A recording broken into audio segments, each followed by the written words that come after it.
Well, we're over half of the way to Quartzsite. We have found a spot here. It's BLM land, and you can park right along the side of the road here out of Tonopah.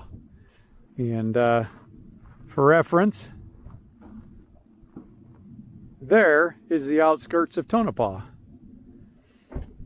And we're probably going to break tomorrow up into 2 days driving down, and plan on getting to Quartzsite on Thursday, and then taking Friday as just a do-nothing day, get our bearings, because then Saturday is the Camel Parade and the Camel Palooza. So let's get our trailer all situated for the night and call it a night.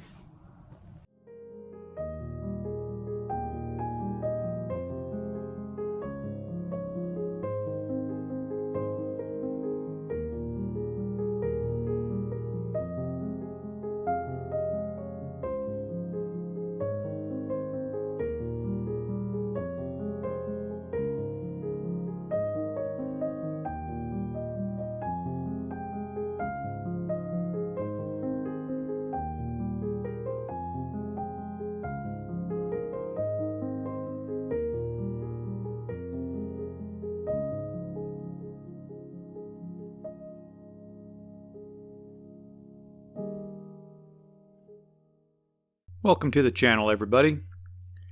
This is the first video in a series we're going to be doing about Arizona Bound 2026. I've been looking in the past, and I've seen the Quartzsite RV show, and it just piques my interest. I really like RVs. I love traveling in them. I like looking at ones, even the ones I know I'm not even going to be buying.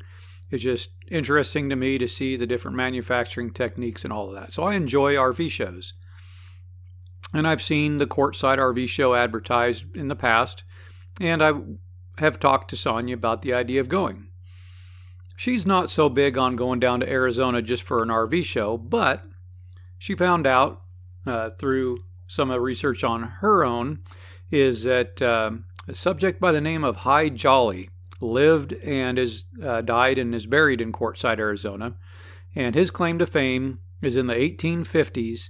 The U.S. Cavalry looked at the use of camels as pack trains between Texas and California.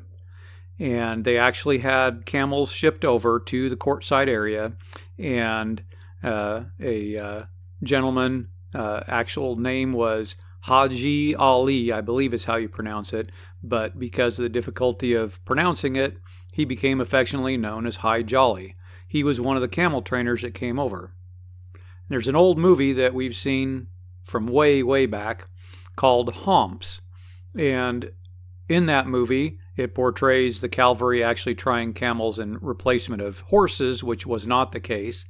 But it's a comedy movie, and the camel trainer, his character name is High Jolly.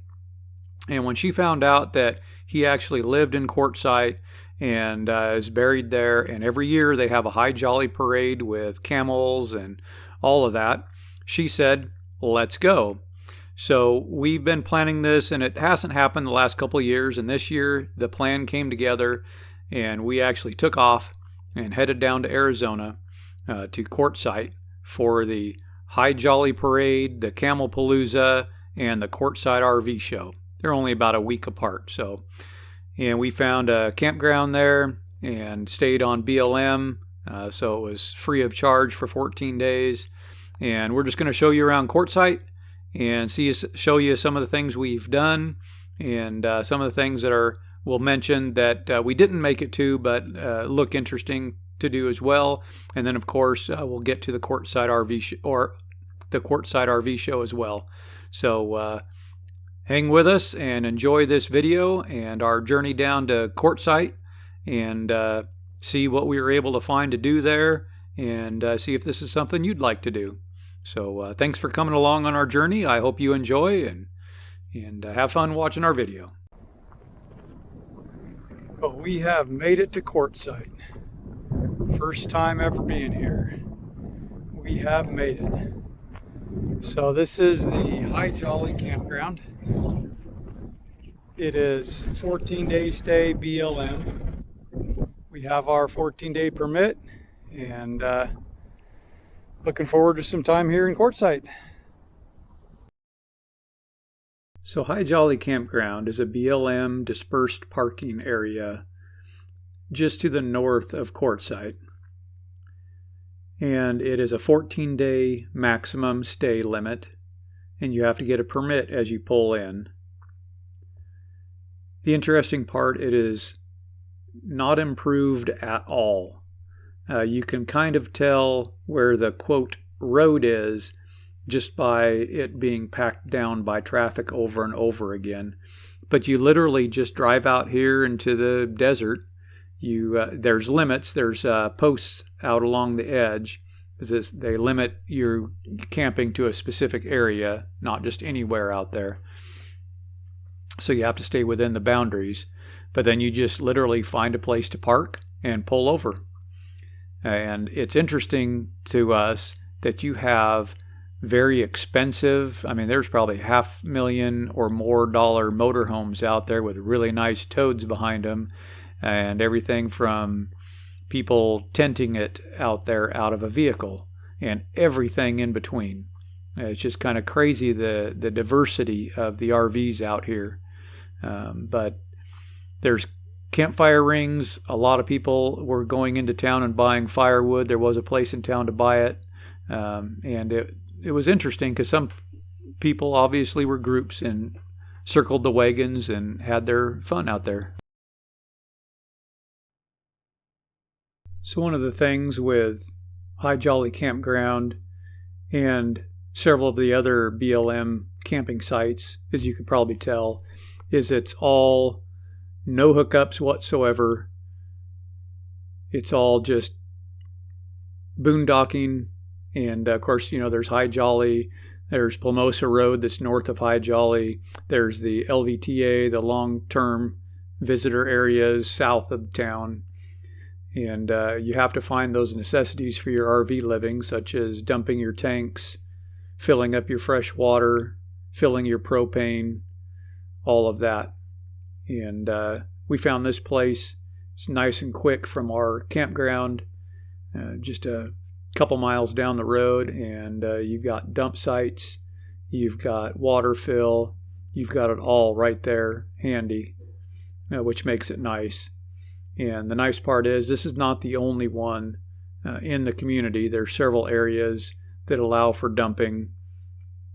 And this one, this is 2026, but we were only being charged $5 each time we went to dump. But we've got a 5-gallon cassette toilet and a 6-gallon gray tank. So we didn't have a lot, but there's a certain gallon percentage as to the cost, and it goes up from there. So we asked the ranger at our camp where to go for water.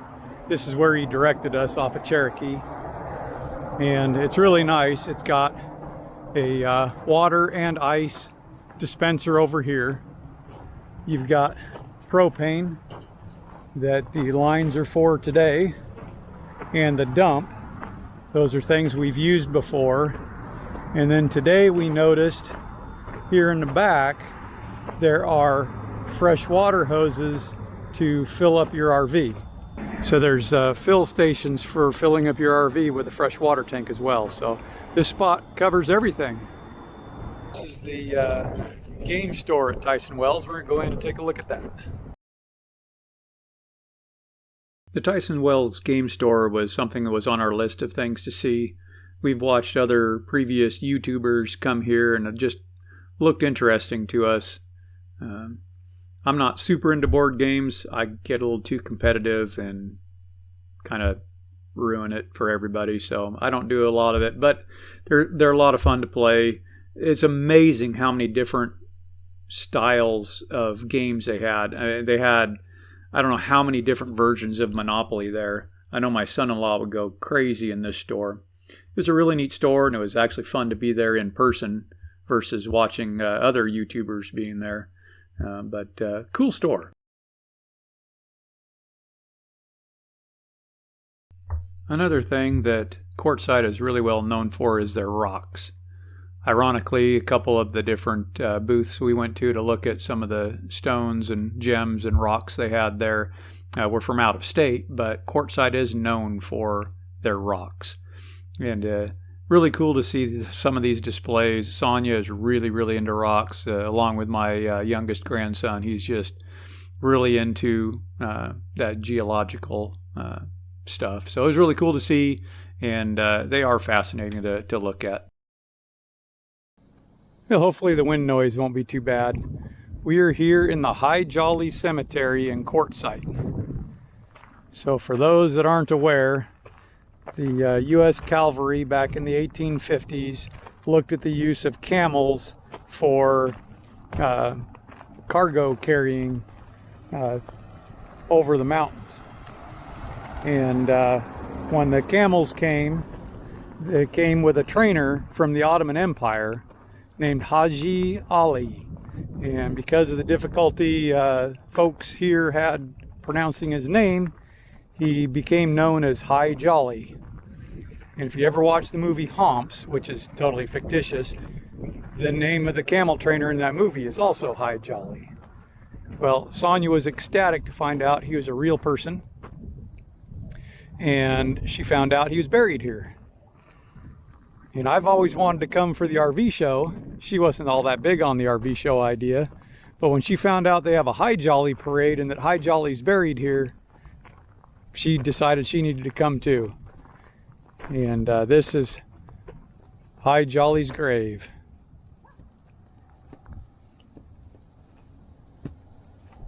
And the historic cemetery.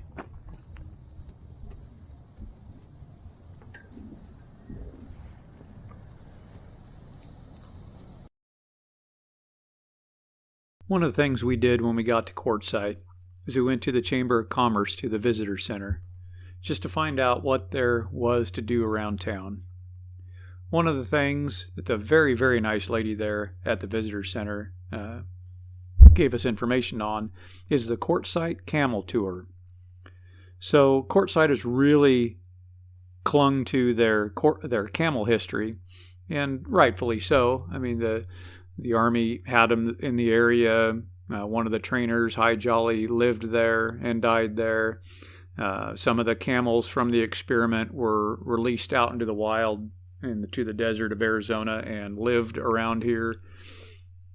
And a lot of the businesses and communities here in the Quartzsite area have gotten camel statues. And we went around using their map, which could probably use a little improvement, because some of these were very difficult to find, but we went around and found every single one that was listed on the map. And Sonja was able to get out and take pictures of them, and it was fun. I do find it rather interesting and amusing that they have held on to their camel heritage as much as they have.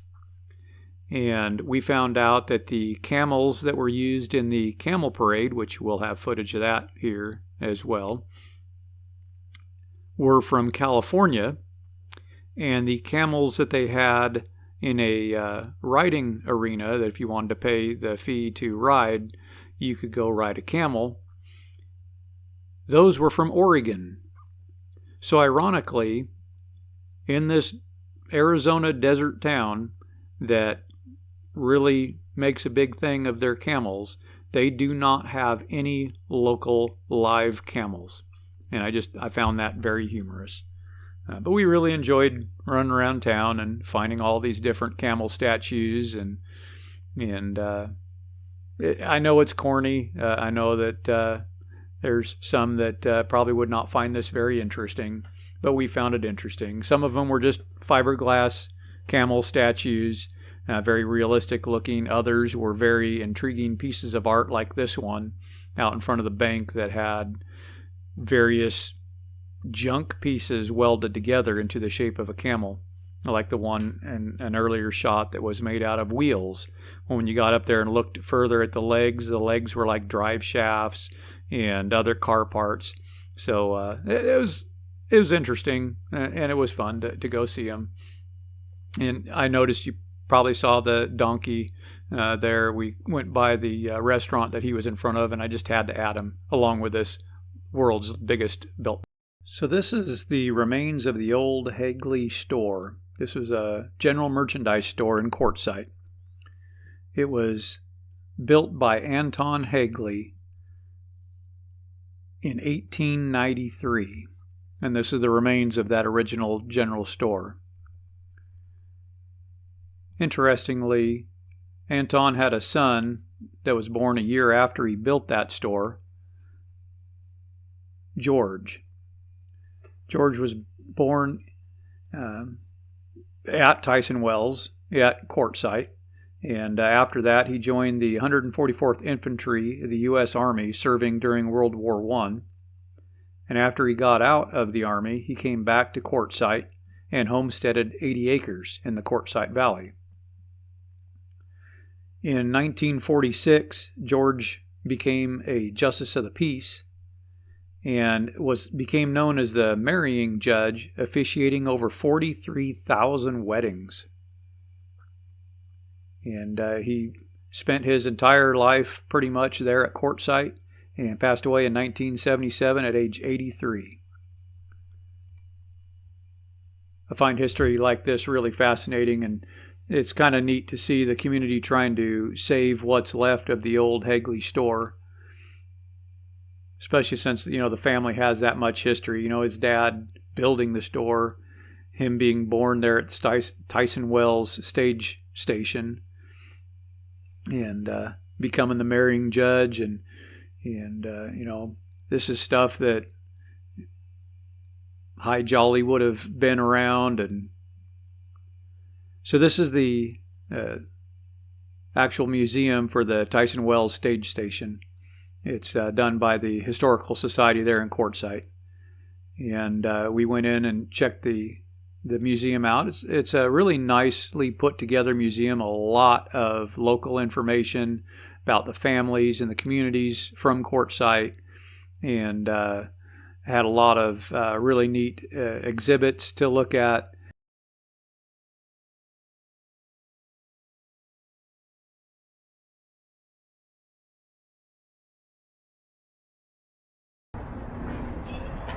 So here we are at the Quartzsite Historical Museum, downtown Quartzsite. The docent just talked with us, and this is one of the old assay offices that used to be up in one of the local mines, and it was brought down here. I have to agree, that's a cool stove.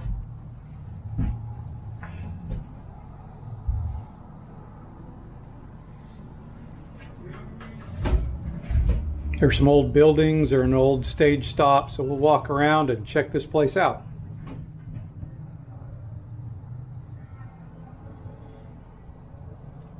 This is some of the tools they would have used in the assay office to value your gold or silver or whatever precious metal you're trying to sell.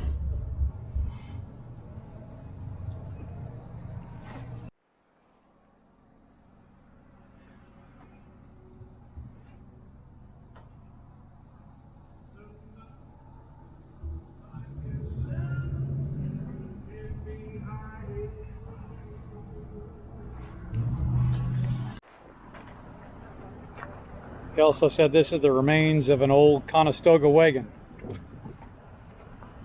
Looks like it's a little beyond repair now.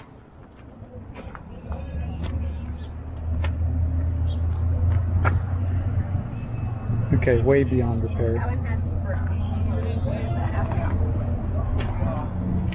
Oh, here's a sign talking about the assay office.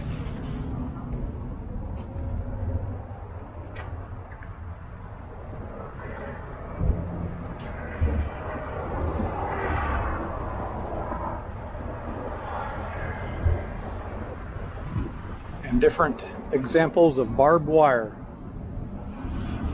My favorite.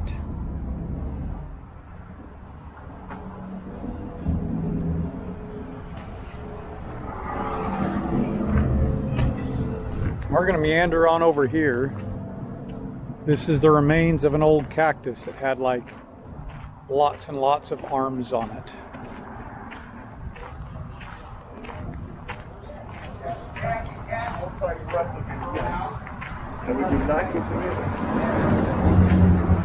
What surprised me is how much wood type material is underneath the cactus. There's a picture of it before it got blown down in a windstorm. Like 20 some arms on it.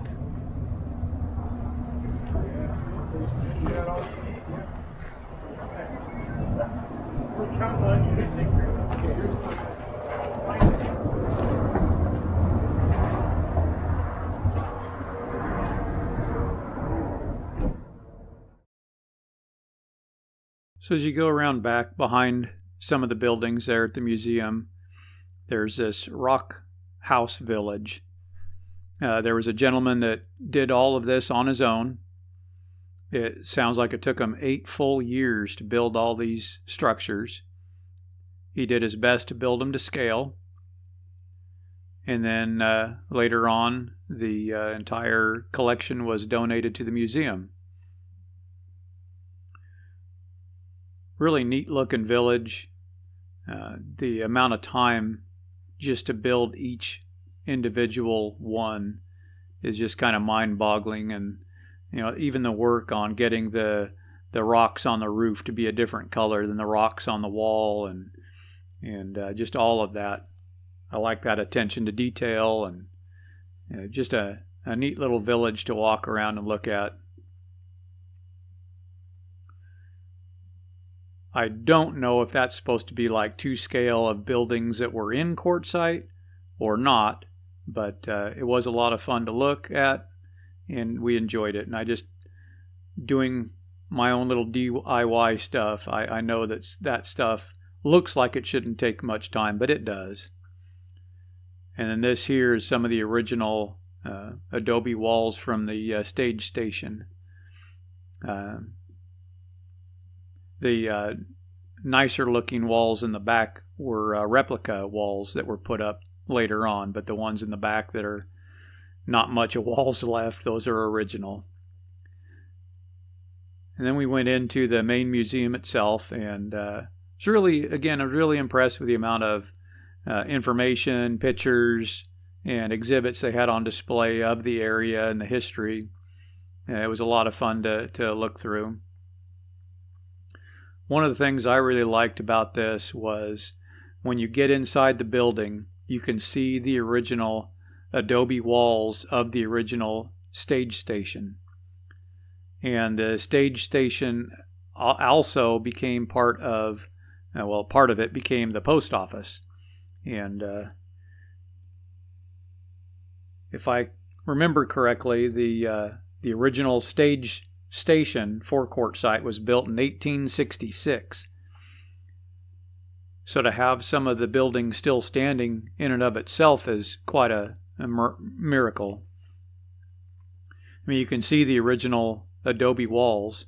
What I think was really neat for the preservation of the original site, if you go outside, it's newer brick. You could see that as we walked up to it. And they built exterior walls to protect the original building, but they put the windows where the windows had been.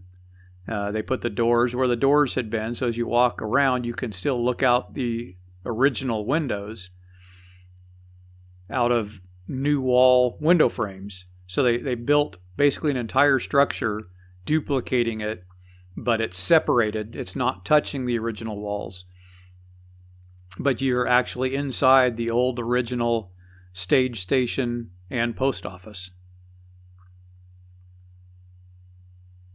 And that was really neat.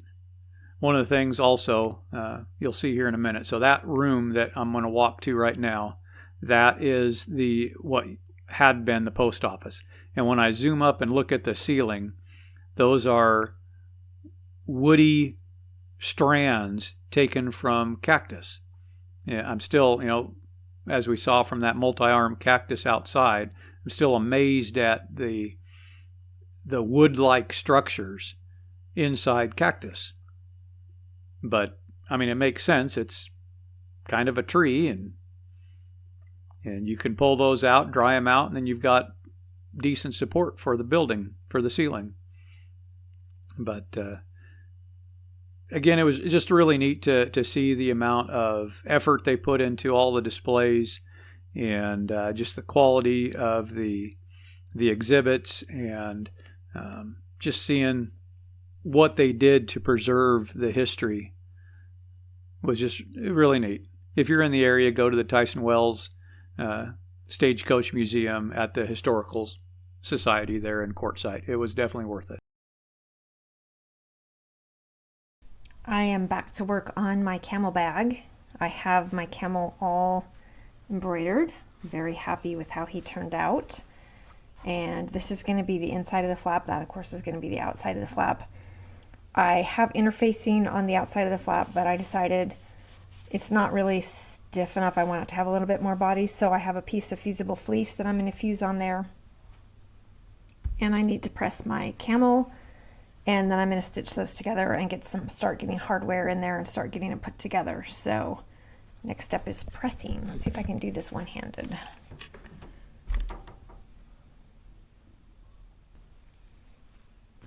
Okay, there we go.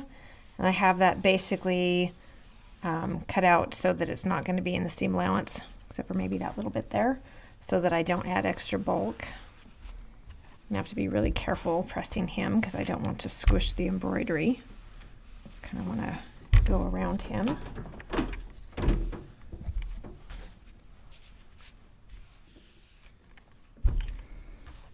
Okay, I'm going to use my little fusible fleece piece here to lay that down on so that I can press without it being a firm surface. So that should help keep from squishing things too much, but help get the crease out from where I folded it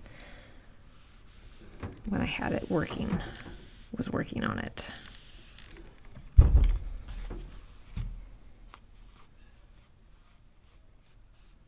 There we go. Okay, now on to the next part. Okay, to line these up, basically using my light so I can see where the other piece is behind it. I have my right sides together, and now I'm going to stitch. I'm just going to go around this part and then trim it so that I can turn it right side out, and then I will top stitch it.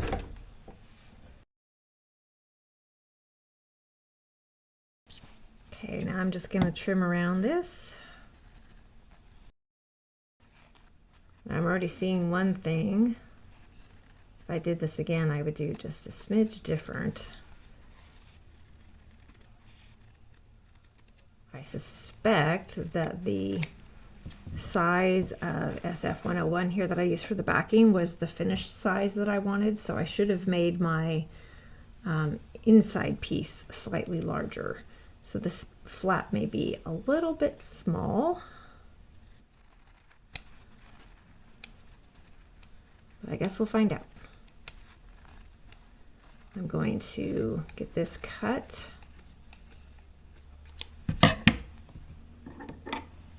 And then I'm going to do notches around the outside of the bag so that I can get a smooth corner or a smooth rounded edge when I go to turn it right side out. Okay, now it's time to turn it right side out. Yay, that looks lovely. I have a little corner rounder thing so that I can run that along the seam if I needed. But I feel like it's done a pretty good job of coming out nice and smooth. So now I'm going to press this, and then I'll do a top stitch right along that little edge.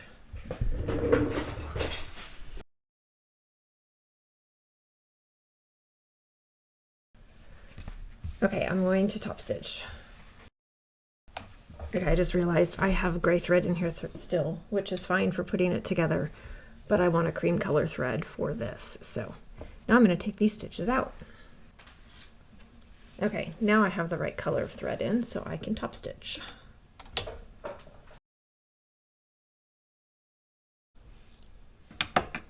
Okay, so for the hardware of this bag, I have these little magnet clasps.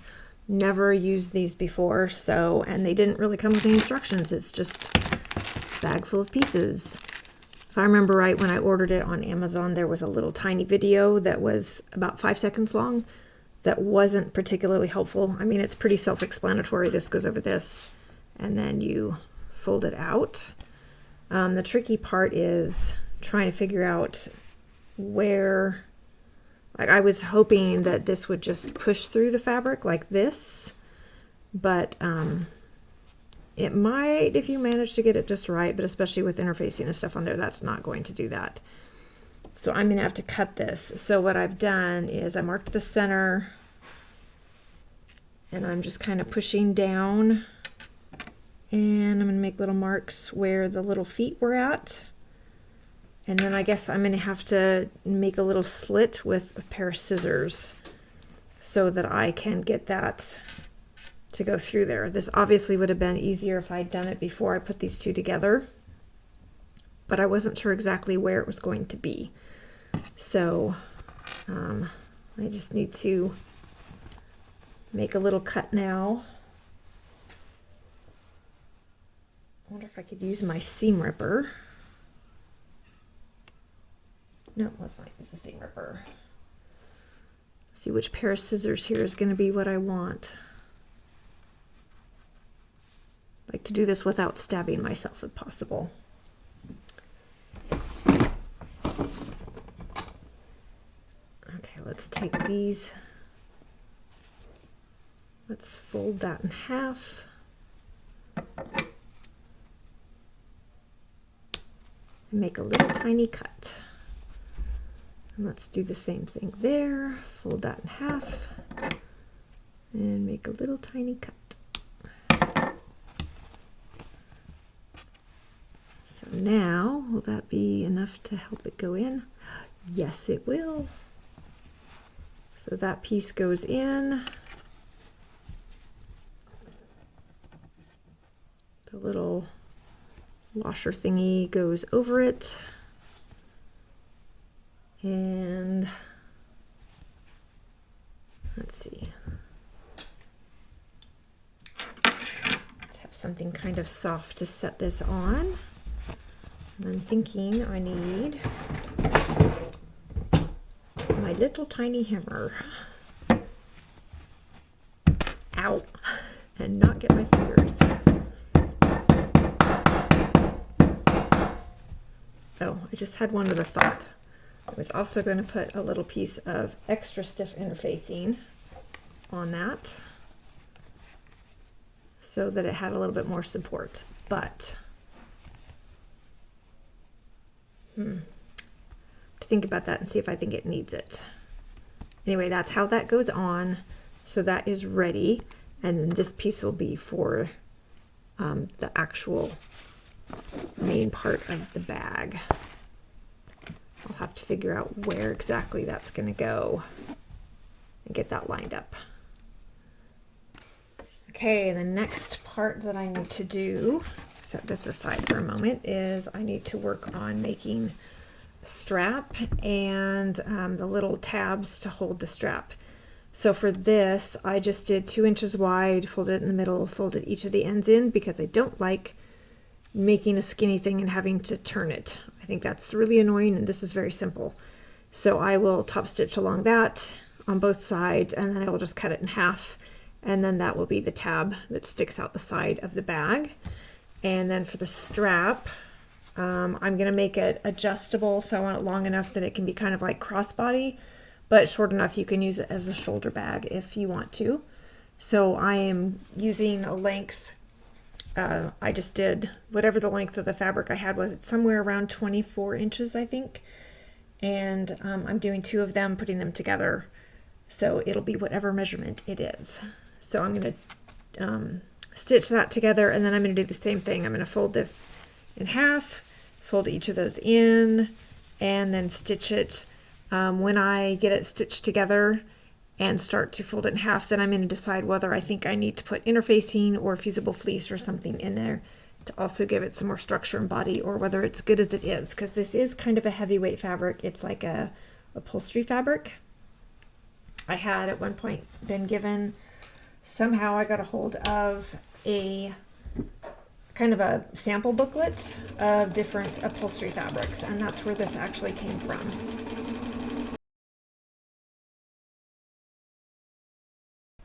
Okay, strap is together, ready to stitch.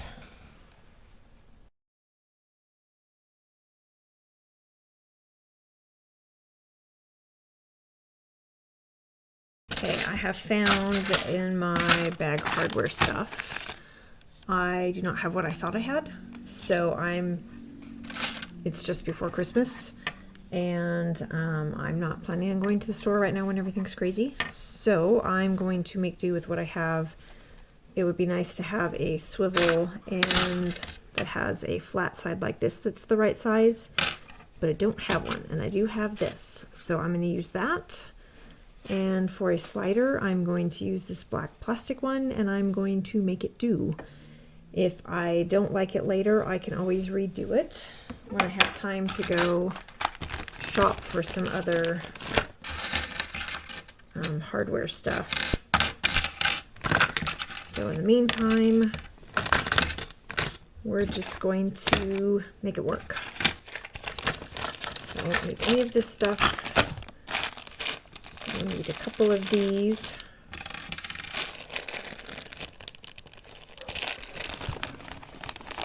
And so the plan is this will go on the side, each side of the bag. The strap will go through the slider, down through one of the straps here, or down through another swivel, and then back up and through there so that it slides to adjust size, and then over to this swivel, and then the swivels will hook on these little straps on the side. So I'm going to start getting that stitched. I want to stitch this close here so that this is, let's see, I also want to turn it over.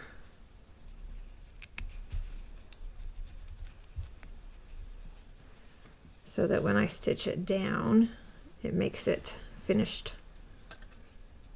and holds that nice and good and strong. So we'll start with that, and then we'll run the swivels on, run this through, and then I'll start getting the stuff done. So a little bit of a hiccup, but we'll make it work. So for stitching this piece on, I'm going to go across, I'm going to go zigzag, across, zigzag to make like a little box. If you have ever looked at stuff that's done with nylon webbing, it's often done that way. It just makes a really strong join. And so basically going back and forth over it several times so that it is not going to come apart.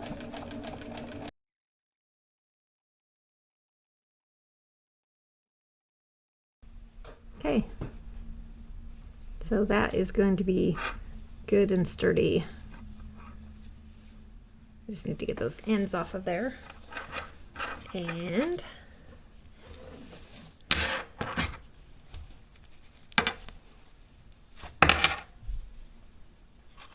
okay, so now we have the swivel hook down here, making sure that this is straight. We're going to bring this piece up and thread it through here, which is kind of snug, but it'll work. Okay, so this will be one side, and then we'll need to get this one. And then we'll do the same thing with this that we did on that other end. We'll fold this under. And the tricky part is you want to be as close as possible to your hardware so that you don't have a lot of big wasted space, but you need to be far enough away that your presser foot isn't getting caught on it as you're trying to stitch it. So probably about there is where I'm going to want to stitch it. And then one more time we'll check this. Yes, that looks right. And then this can slide. Not going to now, is it? Oh, wait a minute. I didn't go through the other side. Ha, good thing I double checked. Okay, so you want to bring that through here and also through the other side.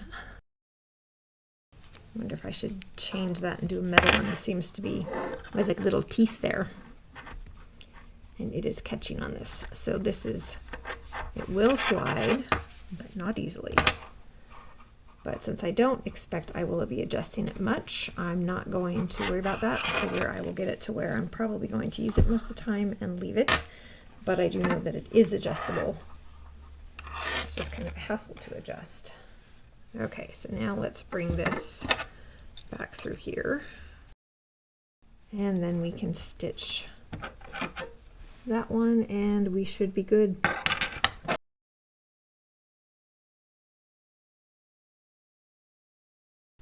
Okay, strap is made and ready.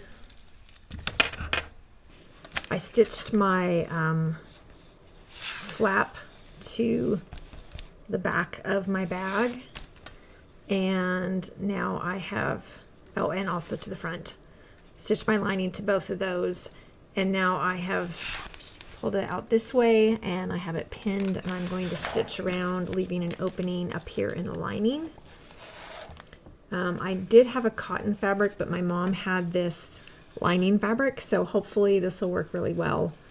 It's like the perfect color, so we're gonna do this. It is really funny how difference in thickness though. I'm going to stitch this, and I'm going to backstitch, of course, at the beginning and the end, so that when I turn it, it doesn't go crazy on me.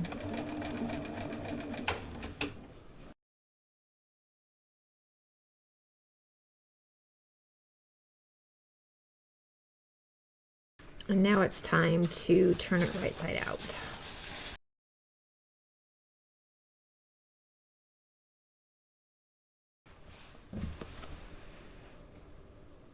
Okay, now that I have it to this point, that I basically just have to top stitch around here and do my last little bit of hardware, I realized that I want to do my last little bit of hardware while I can still get to the inside, and also with the way this fabric and the lining especially look like they're trying to fray a bit, I think I want to zigzag those edges, so I'm going to turn it inside out again, but I figured this at least gives me the chance to put this over here, and then I can mark where my magnetic button thingy is gonna go. Made a little mark right there, and then I'll be able to, once I get it inside out, right side out again, inside out again, I can put a pin through there so I can find it on the other side and I can get that set up.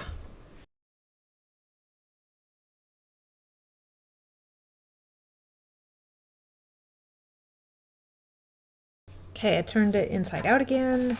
I went over it with a zigzag. I used my scalloping shears to go at the very edge, so that will help take care of. And I've gotten ready to put my little button thing on. I have to say, cutting through this feels so wrong and scary. It's just like, ah, what are you doing? Anyway, so now I'm going to bring this down here. My little pliers. Start getting those bent over. I'm also going to do a little bit on this edge with my scallop scissors. Okay, now let's try going right side out again. This time it should be for good, because I don't want to have to keep doing this. I'm sure it's not good for it.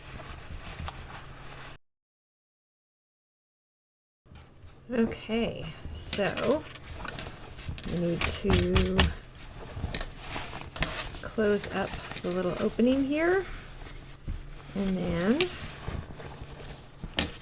top stitch this up here. So we're just about done. There we go. It's finished. Oops, put these on there. Got the strap. Got the snap. And my phone will fit in there. Very exciting to have a project done. Wanted to get this done before the end of the year, and it is before the end of the year. So that's really, really cool. And this was just kind of fun. Thanks for joining me.